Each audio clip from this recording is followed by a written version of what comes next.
last 6 have to go right? Pretty slick, huh? Yep. Pretty slick. Yeah. We'll talk more about Pascal's momentarily, which is where these numbers actually come from. It's actually kind of a neat, beautiful part of these distributions. But what is that going to be? 0.0036, 0.04. This ends up being 0036, doesn't it? Yes. So this is whatever's left. It's like 5% or something like that. 486. 0486? Thank you, Nat. So, what this tells me is a lot, actually. We know the average already, but this tells me that when Max walks out of the store holding a little box with 4 peeps in it, I got a pretty good shot of getting all girls. I also have a pretty good shot of getting a boy, right? I mean, look at that. 30 plus 65, that's 95 roughly % of the time. I'm going to have at least 3 girls. But a good sized chunk of that is a boy. So I get nervous. The more birds you buy, the more likely it is that you're going to get a boy in that box. And that has to be because this one keeps going down. The chance of all girls keeps going down, which means the chance of getting at least 1 boy has to keep going up.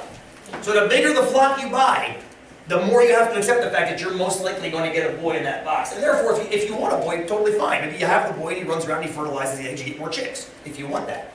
We don't. We live in a little 1/3 of an acre lot in Bend, four birds max per 1/3 of an acre.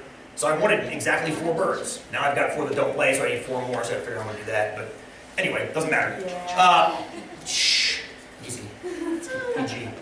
Now, the question is, what makes all of this so special? First of all, number 1.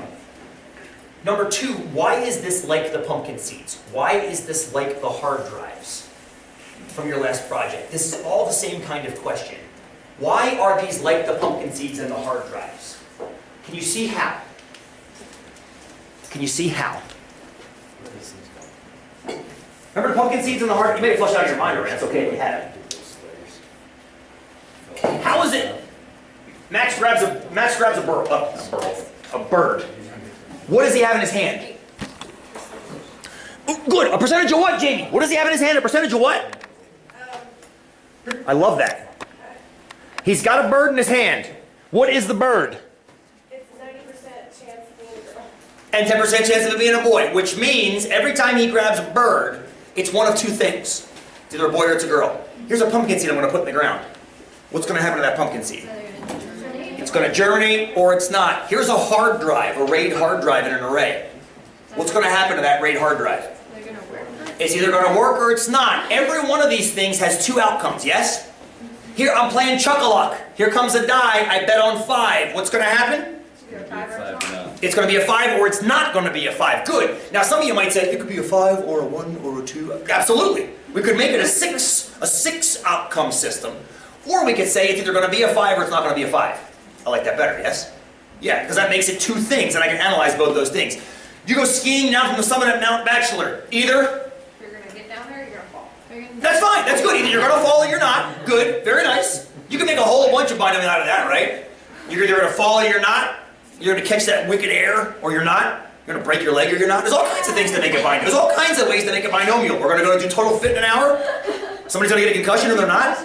Right? I mean, there's all kinds of binomials. These are called binomials. So let me just, I want to define this. I want to make sure you guys kind of get this. I'm going to have this spreadsheet uploaded for you again. I uploaded it after class on Tuesday. I'll have it again after class today. When we make something binomial, we have to make sure we have a certain set of requirements that are met. You've already nailed one of them, i.e. why they're called binomial. The bi means one of 2 things can happen, right? That's the kicker. You first have to have independent trials and a fixed number of them. When I sent Max into the store, I did not say, Max, go in and buy as many birds as you want. I said, here's a box, go get 4. Okay, go get 4. When COCC decided to put its RAID hard drive system together, they said, we're going to put 6 drives in the system. We're not going to put as many drives, well maybe that wasn't as many drives as they could afford, but that number was 6 and it was fixed. Okay, when I plant the garden, we do the measurements. I got 20 feet in this row. Supposed to plant these seeds at 1 foot intervals. It means I can put 21 seeds in that interval. So there's a fixed number when you're doing these things. It's not that you keep going until. That becomes a different distribution. That becomes a geometric distribution, which is totally rad. Keep trying until you get it right. That's fun. That's fun. But that's not what we're talking about here. We're saying we're going to do an experiment this many times. We're going to track the results. Gallup. We are going to survey 1,068 Americans and ask them what they think of Mitch McConnell. We are not going to keep asking people until we get 2,000 that say they like him. We are going to ask 1,068 and see what happens. You see what I'm getting at here? Okay, it's almost like that thing, okay, best out of 3, okay, best out of 7, okay, best out of 9. No, it's not that. It's we're going to play 3 times and see what happens. Is that fair? It's kind of anti-us, because we tend to do the, oh, let's keep going until binomial cuts it off. That's the first thing. And I put here arguably independent. We've had this discussion extensively now. I think we all buy that. When Max pulls a chick out, it doesn't change the 90% measurably. So we can assume it's independent. Good. Yes. Good. Thank you.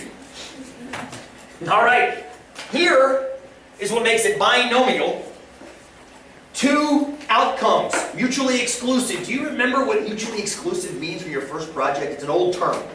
I also use the term disjoint in your first project. You might not remember this, and it's okay if you don't.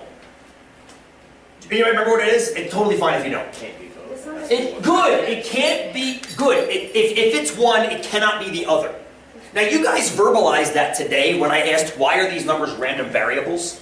You said, because we know we're not sure what we're going to get, but we're going to get one of those things. That was perfect. It's exactly right. You're going to get one of those things. Either it's one of 2, 3, 4, or 5 things. Fair enough? Good.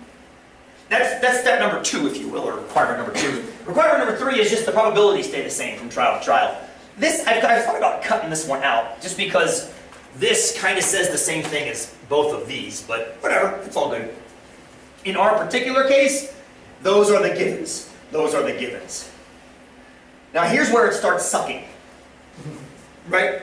Suppose I actually want to raise chickens to sell eggs. I'm not going to have a flock of 4. That's not enough. If I want eggs for myself, and also there's a couple of people that come into the math department and actually sell eggs to the faculty, like $3 a dozen or something like that, like cage-free, grain-fed hens. You got to have 20, 30 birds in that flock. Who wants to make a distribution with 20 or 30 birds in that flock? I don't. Because think about what that would look like, right? We could do it. We could easily do it, yes? X, number of girls, 0 down to 20. He's like, no. Stop right there.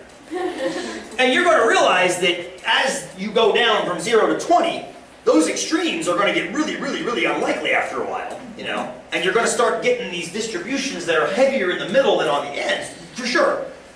But the fact of the matter is, I don't want to do it that way. Like we've been doing it up here. No. We do not. We're not going to do it that way. Harris, what are you going to say? Go ahead, my friend. Oh, no, it's not like with that. I keep thinking back to, it was like Algebra 2 or something, you did Yes? like the Punnett squares for figuring out... Oh, for like the genetical things? Yeah, figuring Hold out that thought. We'll get back to those, I promise. Like decoding stuff and... We'll get back to that with the false positives, false negatives in your last project. I promise. That's important. I think it's coming in this class. It's coming, but it's kind of parallel to this discussion. We don't need to do binomials to do that, nor do we need to do that to do binomial. It's kind of like a parallel thing. Yeah. It's important. I mean, false positives and false negatives are wickedly important in our lives, but not just for binomials, for everything I in was thinking general. of figuring out like the 30-some birds into the flock. Oh God, you need like a Punnett sphere. Yeah, you can just be like... Yeah, you need, but the problem is you start adding dimensions. Well, you can do it in your TI-84, can't you? You can, especially after I give you this. Yeah, Hold that thought. Hold that thought. Yes. Hold that thought. I wrote a program I'm going to share with you guys. We'll cut class about 5 minutes early-ish. No, it's been driving me nuts. So what I did, and I'm going to share this with you with some other stuff as well. I wrote a program, I called it dist fill, because originally I should have called it binomial, but I called it dist fill because I made it do more than you're going to use it for. But you don't have this yet. I will give this to you after class. If you go to the program menu eventually, and I'll show you this again on Tuesday, because you'll forget this between now and Tuesday, and that's totally fine. You're going to have all these programs by the end of the day. I'll give them all to you. You don't have them right now. You don't have them right now. I'll give them all to you at the end of class. This dist fill program, if you go to that dist fill program and run it, it's going to ask you to create the distributions we've just spent time creating. So we're going to build my flock. Smallest x value in my flock was 0 for 0 girls. Largest x value was 4 for 4 girls. Then it's going to ask you what kind of random variable are we building. Binomial is the predominant one that we're going to use. So we're going to go ahead and pick one. And then it's going to ask you what probability are you basing this whole thing off of. And what were we basing this whole thing off of? 90%. When I walked up to the desk and that guy said there's a 0.9 or 90% chance of a girl. When you press enter, it thinks a couple seconds, it says it's done. Now you're like, okay, it's done. What did it do? If you now go into your stat editor, there's your distribution. So it does all of that for you. The same math we just did, it will do automatically for you. Jenny's looking at me with that look like, what the hell is wrong with you? Why did you make me do this? Why? Because that's black magic, otherwise. You have no idea where those numbers come from otherwise, yeah? But here's the beauty. You ready? Here's the beauty. You're going to go sell chickens now. Sell eggs from your chickens. So what you're going to want to do is, you're going to want a flock of, say, 30 birds. So your smallest x is 0. Largest x is 30, yeah? Okay, you're going to pick a binomial. Right at this point, it's filled L1 with 0 through 30. That's as far as it's gotten so far. Pick a binomial, still 0.9, assuming it's 0.9. Press enter. It's going to take a little bit longer. It's building that L2 right now. Now think about this. How long would it take us to do this? Right? How long? We would not be done right now. We'd still be working on the first one, right? 0.1 to the 30th power. But now you can go back in. Here they are. And you can see right away, if you buy 30 birds, the chance of having no girls at all, and then that many more O's, and then 1. Now that's when you sue the, That's when you go back and go, okay, what the hell? Like, But look how small all these numbers are. All these numbers, and then finally you get down to where the numbers start getting, if you will, larger. There's a 10% chance you're going to get 25 girls and 5 boys. There's a 17.7% chance you're going to get 26 girls and 4 boys. 23.6% chance you're going to get 27 and 3. Now it's starting to go back down again. your sweet spot. Your sweet spot, we're going to call the average. Here's your average again, yes? Now, I'll explain all this again to you on Tuesday, but I also gave you a program in here called DistDraw, which if you run that program will clear out your list and give you a graph of the distribution. It only looks really good on kind of small samples. Like this is, there are 30 data points in this graph. Well, 31 technically. 0 up to 30. So what you can do is you can actually trace this and it'll give you all the probabilities over there for the given x values. What's that? You have way too much time on your hands. I would Take never that get back one. now. Just take that back. I've written Do you understand? calculators Do you and understand at what time of day I write these things? It's usually 3 in the morning. Max wakes up screaming, and I'm like, well, I get up now and can't program. Why do you think I drink that all the time? I would say, We're that word system. I've written programs. Oh, this is wickedly fun. I enjoy writing these. I'm going to give all these to you guys. If you look at the program list, DistDraw and DistFill. I'm going to give you this whole shebang. We'll use these immediately. We'll use this one starting the end of next week when we move to continuous random variables. I'm going to give you these two in case you take 244. They'll both come in handy in 244 in case you take 244. I won't give you that one actually, because I don't know what that is. And until I had to borrow a calculator. I can't find mine. You all got an email from me. You can ignore it because I know I didn't lose it in your class. I had to borrow somebody else's and dump my programs onto it. So I'll give you these 5. You don't need that one either. So let's I'm sorry, I want to kick you out earlier than this. Let's take some time right now, and I gotta do this kind of slowly. I gotta hook each one of you into this and give these to you. So let's take some time. If you don't have time right now, that's totally fine too. We'll do it on Tuesday before class.